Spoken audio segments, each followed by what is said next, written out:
Welcome dear रॉकर्ट्स। आज हम देखने वाले हैं the valley of the dead. Movie की शुरुआत एक चर्च बेल बजते हुए होती है जहां शादी का सेलिब्रेशन चल रहा है। वहीं उस चर्च में कुछ फैमिलीज एक दूसरे के साथ खाना खाते हुए बातें कर रहे हैं। दूल्हा दुल्हन भी अपनी फैमिली के साथ फोटो खिंचाने के लिए पोज दे रहे होते हैं। लेकिन तभी उनके इस प्यारे रंग में भंग डालने के लिए जर्मन फौज की कार आती है। जैसे ही जनरल कार से बाहर पैर रखता है वहां पर बिल्कुल शांति सी छा जाती है। अब जनरल को देखते ही एक छोटा बच्चा उसकी तरफ भागकर उसे पानी देता है। लेकिन जैसे ही जर्मन जनरल पानी पीता है तो उसे खांसी आने लगती है, जिस वजह से वहां पर मौजूद सभी लोग जनरल पर हंसने लगते हैं। अब ये सब कुछ देखकर जनरल को लगता है कि ये सभी लोग मेरा मजाक उड़ा रहे हैं, इसीलिए वो वहां पर मौजूद सभी लोगों को शूट करने का ऑर्डर देता है और उन सभी को मार दिया जाता है। अब सीन यहाँ से शिफ्ट होता है एक आदमी पर जिसकी आंखों पर पट्टी बांधकर उसे बंदी बना लिया गया है और वो बार बार सैनिकों को कह रहा है मैं जनरल लोजानो का भतीजा हूँ और अगर ये बात उन्हें पता चल गई कि तुम लोगों ने मुझ पर बंदूकें तानी और मुझे मारने की कोशिश की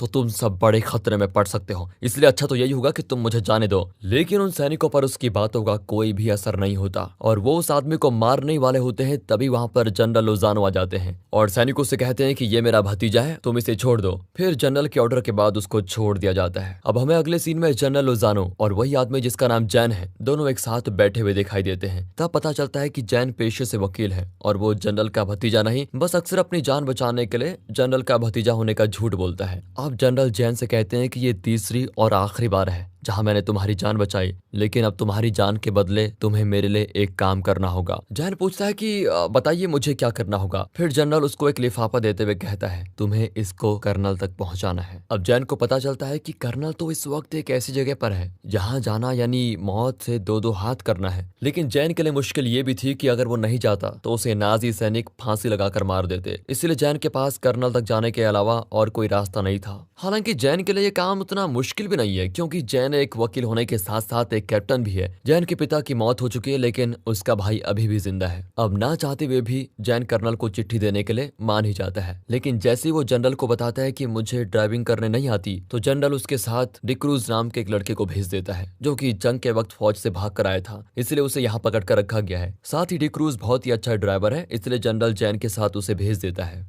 अब डिक्रूज को पता होता है कि इस रास्ते से कर्नल के पास जाना यानी कि जिंदगी के साथ खिलवाड़ करना है, क्योंकि ये रास्ता इतने खतरों से भरा हुआ है कि कोई भी आम आदमी इस रास्ते से जाने की सोच भी नहीं सकता। अब दोनों रास्ते में कुछ दूरी तक पहुंच जाते हैं, तभी उन्हें रास्ते में नाजी सैनिक रोककर उन पर बंदूकें तान देते हैं। लेकिन जैन कहता है कि मैं खुद एक मिलिट्री ऑफिसर हूँ और सरकारी काम से कहीं पर जा रहा हूँ। इस तरह बड़ी चालाकी के साथ जैन वहां से निकल जाता है। वहां से निकलकर दोनों कुछ दूरी पर पहुंचते हैं, तभी उन्हें प्लेन का एक पायलट पेड़ से लटका हुआ दिखाई देता है और जब जैन और डिक्रूज उसे देखने जाते हैं तो उसको देखकर लग रहा होता है कि किसी प्लेन से पैराशूट से वो कूदा होगा। उस पायलट के दोनों हाथ भी कटे हुए हैं, जिस वजह से जैन को लगता है कि ये हमारा ही कोई सिपाही लगता है। लेकिन तभी पीछे से रिपब्लिक सोल्जर उन पर बंदूक तानकर उनके हथियार छीन लेते हैं और दोनों को बंदी बना लेते हैं। अब रिपब्लिक सोल्जर का एक आदमी जब उस पायलट की तस्वीर खींच रहा होता है तभी वो पायलट जिंदा होकर उस फोटोग्राफर पर हमला करके उसके गले को काटकर मार देता है। इसी बीच ब्रास्की नाम का एक रिपब्लिकन सोल्जर उस पायलट को उठाकर दूर फेंकता है,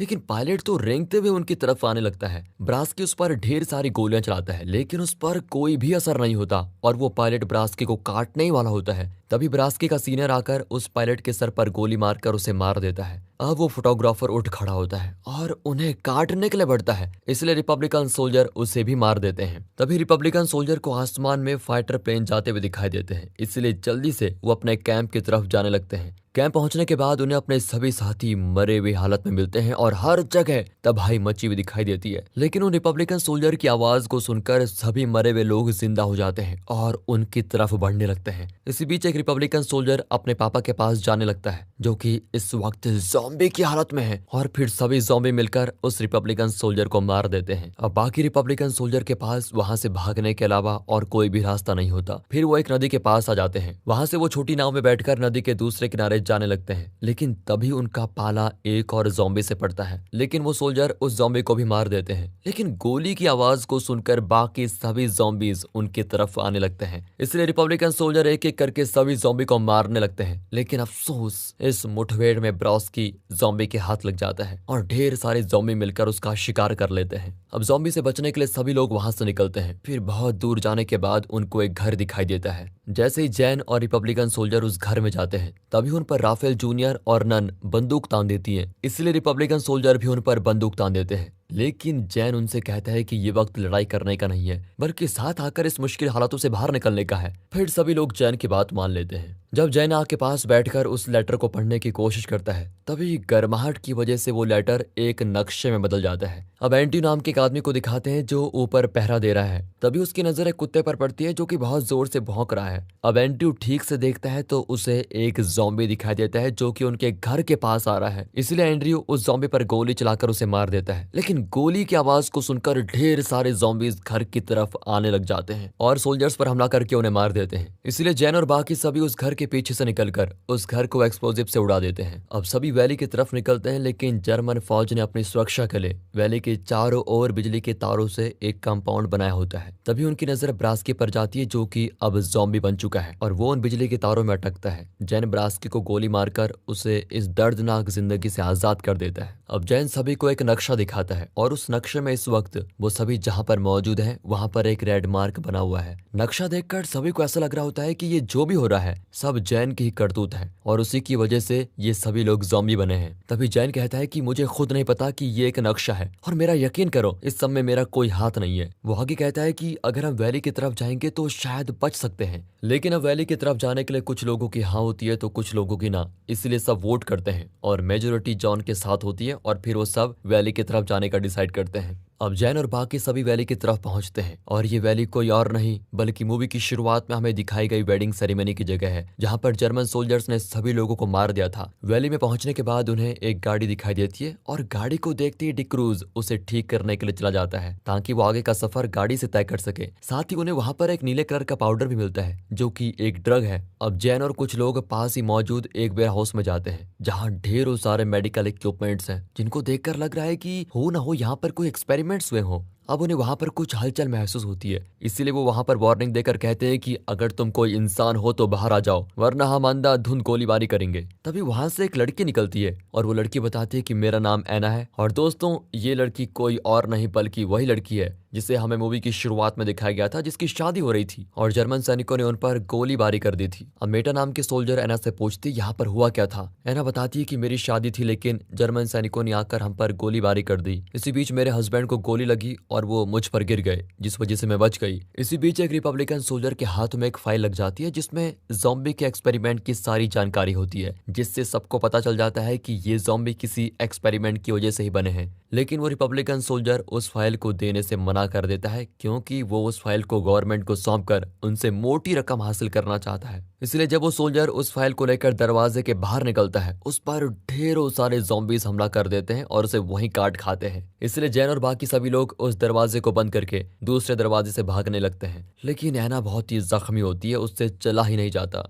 इसलिए जूनियर उसे अपने साथ लेकर वहां से निकलने लगता है, लेकिन एना धीरे धीरे ज़ॉम्बी में कन्वर्ट होती है और जूनियर पर हमला कर देती है। लेकिन तभी राफेल और सोल जूनियर को बचाने के लिए आते हैं और फिर जूनियर को एना से बचा भी लेते हैं, लेकिन एना ने राफेल के जूते पर काट लिया होता है। तभी एंड्रयू वहां पर आकर देखता है और उसे लगता है एना ने राफेल को काट लिया, इसलिए अब वो भी ज़ॉम्बी बन जाएगा। इसीलिए एंड्रयू राफेल को मारने ही वाला होता है। तभी राफेल अपना जूता उतार कर एंड्रयू को दिखाता है कि एना ने सिर्फ उसके जूते पर काटा है, उसका पैर बिल्कुल सही सलामत है, इसलिए एंड्रयू उसको नहीं मारता। अब जैन और बाकी सभी बड़ी मुश्किल से उस वेयर हाउस से बाहर निकलते हैं, लेकिन नन खुद को उस वेयर हाउस में बंद कर देती है और कैप्टन को बताती है कि जब वो लोग जूनियर को बचा रहे थे तब उसे एना ने काट लिया और वो नहीं चाहती कि उसकी वजह से बाकियों की जान खतरे में पड़े। फिर कैप्टन नन को कुछ एक्सप्लोजिव देता है ताकि वो ज़ॉम्बी से लड़ सके और नन उस वेयर हाउस को खुद के साथ उड़ा देती है, जिसके साथ कुछ ज़ॉम्बीज भी मारे जाते हैं। तभी डिक क्रूज उस गाड़ी को ठीक करने वहां पर आता है, जिसके बाद सभी लोग उस गाड़ी में बैठकर निकल जाते हैं। अब हमें पता चलता है कि गाड़ी चलाते वक्त वक्त कुछ zombies ने डिक्रूज पर हमला कर दिया था, जिस वजह से कुछ देर में वो भी इन्फेक्टेड होकर ज़ॉम्बी बनने वाला है। लेकिन डिक्रूज ये बात किसी को नहीं बताता। अब सभी लोग पहाड़ी की एक चोटी पर पहुंचते हैं और जैन कैप्टन को बताता है कि इस कैंप के नीचे एक सुरंग है जो कि इस इलाके से बाहर निकलती है। अगर हम उस सुरंग तक पहुंच जाते हैं तो यहाँ से सुरक्षित बाहर निकल सकते हैं। इसीलिए अब जैन उस कैंप में जनरल लोजानो से मदद मांगने के लिए जाता है और उन्हें बताता है कि मेरे साथ मेरे कुछ साथी भी हैं जो कि अभी तक इन्फेक्टेड नहीं है और ना ही हमें उनसे कुछ खतरा है। लेकिन जनरल उनकी मदद करने के लिए मना कर देता है। इस वक्त जनरल लोजानो के साथ वो हत्यारा ऑफिसर भी होता है जिसकी वजह से वैली में ढेरों सारे मासूमों की जान गई थी। अब जनरल के इस फैसले से जैन बहुत ही नाराज होता है और अपने साथियों के साथ वापस आने लग जाता है। दूसरी ओर वही हत्यारा जनरल लोजानो को मार देता है। अब डिक्रूज जैन को बताता है कि मैं इन्फेक्टेड हो चुका हूँ, इसलिए वो एक्सप्लोजिव लेकर उस कैंप की तरफ बढ़ता है ताकि वो कैंप की फेंसिंग को तोड़ दे और बाकी सारे साथी उस सुरंग तक पहुंच जाएं। और होता भी वैसा ही है। डिक्रूज एक्सप्लोजिव्स को ब्लास्ट करता है और जैन और उसके बाकी सारे साथी सुरंग की ओर जाने लग जाते हैं। लेकिन एक्सप्लोजिव्स की आवाज को सुनकर वहां पर ढेरों ज़ॉम्बी आते हैं और सारे सिपाहियों को काट कर मारने लगते हैं। लेकिन इसी बीच जैन और उसके साथी बचने में कामयाब होते हैं।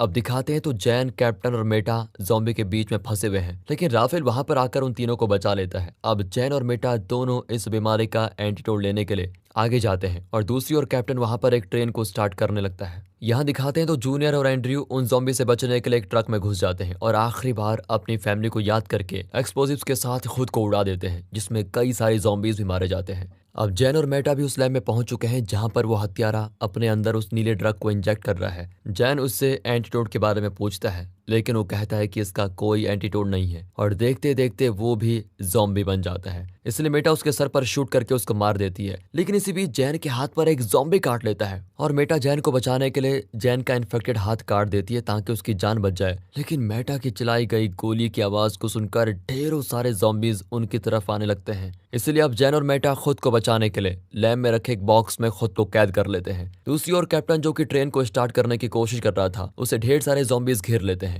कैप्टन कई ज़ॉम्बी पर गोली चलाता है, लेकिन ज़ॉम्बी की तादाद बहुत ज्यादा होती है और उसके पास अब सिर्फ एक ही गोली बची है, इसलिए वो उस गोली से खुद को मार देता है। इसी के साथ ट्रेन भी शुरू होती है। मेटा और जैन जिस लैब में है वो लैब उसी ट्रेन में होती है, इस वजह से वो लैब भी इसी ट्रेन के साथ सुरंग से बाहर निकलने लगती है। अब यहाँ जैन और मेटा जिस बॉक्स में बंद होते हैं उस बॉक्स का शीशा तोड़कर ज़ॉम्बीज अंदर आने लग जाते हैं। तभी उस ट्रेन पर फाइटर प्लेन बॉम्ब गिरा देते हैं जिससे सारे ज़ॉम्बीज मारे जाते हैं। लेकिन जैन और मेटा उस बॉक्स में बंद होने के कारण बच जाते हैं। दोनों बहुत ही खुश होते हैं कि आखिरकार वो बच गए। इसके बाद मेटा जख्मी जैन को उसके घर छोड़ देती है। जैन मेटा से कहता है कि तुम मत जाओ, तुम प्लीज मेरे साथ रहो। लेकिन मेटा जैन से कहती है मेरी लाइफ अलग है, मेरे रास्ते अलग हैं, मैं तुम्हारे साथ नहीं रह सकती। फिर वो जैन को छोड़कर चली जाती है और इसी के साथ ये मूवी यहाँ पर खत्म होती है। बाकी दोस्तों, स्टोरी अच्छी लगी हो, एक्सप्लेनेशन अच्छा लगा हो, वीडियो को लाइक कीजिए और चैनल को सब्सक्राइब। मिलते हैं अगली वीडियो में, तब तक के लिए गुड बाय, अपना ख्याल रखिए and finally thanks for watching.